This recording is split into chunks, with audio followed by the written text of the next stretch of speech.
ஒரு முறை வசிஷ்ட முனிவர் தன்னுடைய யாகத்துக்கு பல பொருட்களையும் வாங்க வேண்டும் என்பதினாலும் யாகம் எந்தவித தடங்களுமின்றி நடைபெற வேண்டும் என்பதற்காகவும் வேண்டியதை தரும் காமதேனு பசுவை தனது யாகம் முடியும் வரை தந்து உதவ வேண்டும் என்று இந்திரனிடம் வேண்ட இந்திரன் தனது காமதேனு பசுவை அவருக்கு தந்துதவினர்.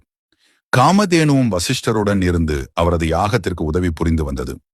ஒரு நாள் காமதேனு யாகம் நடந்து கொண்டிருந்த இடத்தில் இடையூறு செய்யும் விதமாக நடந்து கொள்ள, அதனால் கோபமடைந்த வசிஷ்டர் அந்த காமதேனு பசுவை காட்டு பசுவாக மாறி காட்டில் அலைந்து திரியுமாறு சாபமிட்டார். இதனால் காட்டு பசுவாக மாறி காமதேனு சுற்றித் திரிந்தது.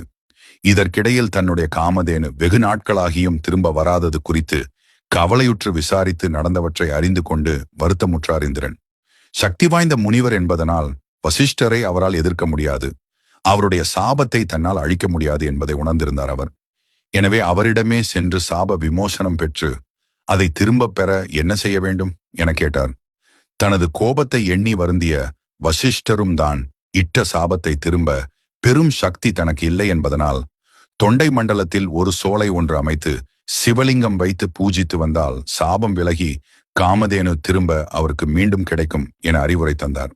இந்திரனும் இந்த ஆலயம் இருந்த இடத்திற்கு வந்து ஒரு சிவலிங்கத்தை பிரதிஷ்டை செய்து பூஜைகள் செய்து வர, ஒரு நாள் சிவபெருமான் அவருக்கு காட்சி தந்து காமதேனு திரும்ப கிடைக்க அருள் புரிந்தார்.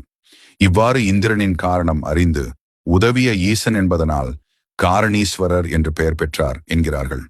அதே போல இந்திரனுக்காக உருவான கருமேகங்கள் சூழ்ந்து கார் மழை பொழிந்து குளிர்வித்ததால் இப்பகுதி காரணி என்றானதாகவும் ஒரு தகவல் உண்டு. சைதாப்பேட்டை ரயில் நிலையம் மிக அருகில் இருக்கும் இந்த ஆலயத்திற்கு நீங்களும் தரிசித்து வாருங்கள். இந்த ஆலயத்தின் முழு வீடியோ எங்களது யூடியூப் சேனலில் பாருங்கள்.